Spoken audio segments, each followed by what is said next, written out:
Assalamualaikum warahmatullahi wabarakatuh. Perkenalkan, nama saya Muhammad Rifani Wirawan dari kelas Ilmu Komputer A dengan NPM 2517251010. Pada kesempatan kali ini, saya akan menjelaskan tentang kuis 2 organisasi dan arsitektur komputer mengenai input-output. Oke, langsung saja. Di sini saya ambil dari buku Computer Organization and Architecture. Nama penulisnya adalah William Stalling dari halaman 252 sampai 294. Oke, langsung saja ke soal-soal yang sudah saya buat. Jadi untuk soal yang pertama, di sini ada sebuah sistem komputer menggunakan teknik programmed I/O untuk membaca data dari keyboard. Setelah prosesor mengirimkan perintah pembacaan data ke I/O, prosesor terus melakukan pengecekan terhadap status register hingga perangkat siap mengirimkan data. Manakah pernyataan yang paling tepat mengenai kelemahan utama dari mekanisme tersebut? Jadi di sini jawaban yang benar adalah yang B. Yaitu prosesor kehilangan kesempatan menjalankan instruksi lain karena harus aktif memantau status perangkat I/O. Pada materi dijelaskan bahwa dalam programmed I/O, prosesor tetap terlibat langsung selama proses transfer berlangsung. Setelah mengirim komen ke modul I/O, prosesor tidak bisa langsung berpindah ke pekerjaan lain tanpa ia harus mengecek apakah operasi I/O sudah selesai atau belum. Kondisi ini disebut sebagai busy waiting atau polling. Oke. Opsi A salah karena masalah utamanya bukan sinkronisasi akibat perangkat lebih cepat dari CPU. Justru pada kebanyakan kasus perangkat I/O lebih lambat dibanding prosesor. Opsi C salah karena interrupt controller digunakan pada interrupt driven I/O, bukan syarat utama programmed I/O. D juga salah karena programmed I/O tidak mengharuskan data masuk ke cache terlebih dahulu sebelum diterima CPU.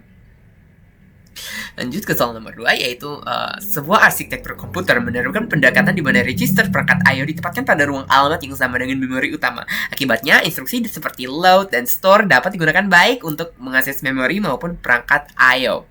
Berdasarkan karakteristik tersebut, manakah konsekuensi yang paling mungkin terjadi? Oke, jadi di sini jawaban yang benar adalah yang A, yaitu sistem memerlukan lebih sedikit jenis instruksi karena akses I/O menggunakan instruksi memori biasa.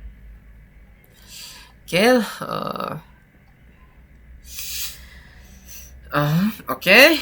Soal ini membahas konsep memory mapped I/O. Dalam teknik ini, register perangkat I/O dipetakan ke address space memory sehingga CPU dan dapat menggunakan instruksi memori normal, load, store, dan lain-lain untuk berkomunikasi dengan perangkat I/O.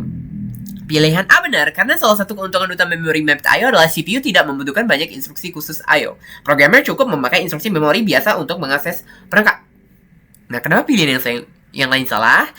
Pilihan B salah karena penggunaan interrupt tidak wajib pada memory mapped I/O. Teknik addressing tidak menentukan apakah interrupt digunakan atau tidak. Yang C juga salah karena itu justru karakteristik isolated I/O yang memakai port khusus dan instruksi I/O khusus. Yang D salah karena memory mapped I/O justru menggabungkan ruang alamat memori dan I/O, bukan memisahkannya. Lanjut ke soal nomor 3 tentang controller. Sebuah sistem komputer memiliki banyak perangkat eksternal yang dapat menghasilkan interrupt secara bersamaan. Untuk menghindari prosesor menerima terlalu banyak jalur interrupt langsung, digunakan beberapa slave interrupt controller yang dihubungkan ke sebuah master interrupt controller sebelum menuju CPU. Apa tujuan utama penggunaan struktur master-slave tersebut? Jadi di sini tujuan utamanya adalah yang C, yaitu mengorganisasi dan mengelola banyak sumber interrupt sebelum diteruskan ke prosesor.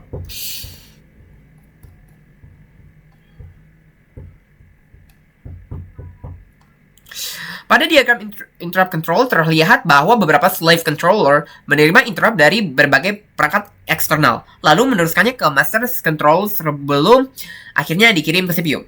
Pilihan C benar karena fungsi utama interrupt controller adalah yang satu, mengumpulkan interrupt dari banyak perangkat, menentukan prioritas interrupt, lalu meneruskan interrupt yang relevan ke prosesor secara lebih teratur. Kenapa opsi yang lain salah?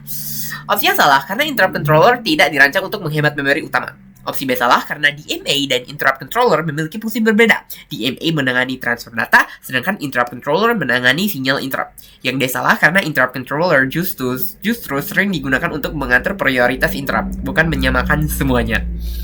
Lanjut ke soal nomor 4. Di sini soalnya adalah pada suatu sistem, transfer blok data berukuran besar dilakukan menggunakan DMA. Selama proses transfer berlangsung, DMA mengambil alih penggunaan sistem bus untuk sementara waktu sehingga prosesor harus menunda sebagian operasinya. Fenomena tersebut dikenal sebagai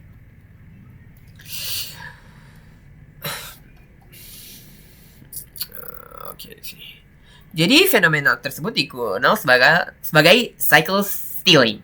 Yang benar adalah jawaban yang B. DMA dirancang agar transfer data dapat berlangsung tanpa keterlibatan penuh prosesor. Namun, agar DMA dapat memindahkan data antara perangkat I/O dan memori, DMA membutuhkan akses ke sistem bus. Pilihan B benar karena istilah cycle stealing digunakan ketika DMA mencuri siklus penggunaan bus dari prosesor untuk sementara waktu. Akibatnya, CPU harus menunggu sebentar sebelum dapat kembali menggunakan bus. Mengapa opsi yang lain salah? Yang A salah karena memory polling bukan istilah untuk pengambilalihan bus oleh DMA. Yang C salah karena bus isolation bukan konsep yang dibahas pada mekanisme DMA ini. Yang D salah karena cache flushing berkaitan dengan pengosongan isi cache, bukan pengembalian bus oleh DMA.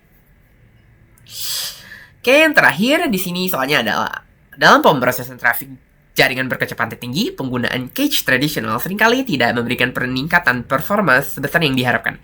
Hal ini terjadi karena paket jaringan dan protokol headers terus berubah selama proses komunikasi berlangsung. Dari situasi tersebut, kesimpulan yang paling tepat adalah jadi di sini jawaban yang paling benar adalah yang A. Cache menjadi kurang efektif karena data yang diproses jarang bersifat stabil atau berulang.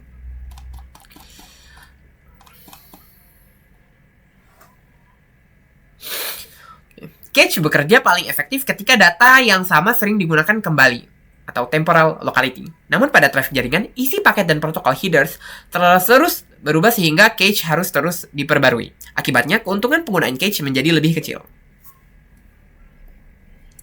Pilihan A benar, karena menggambarkan alasan utama mengapa cache kurang efektif pada pemrosesan protokol traffic. Yang lain salah karena yang pertama yang B, ini salah karena NIC atau Network Interface Controller tetap dapat bekerja bersama cache. Masalahnya adalah efektivitas cache yang menurun, bukan incompatibility.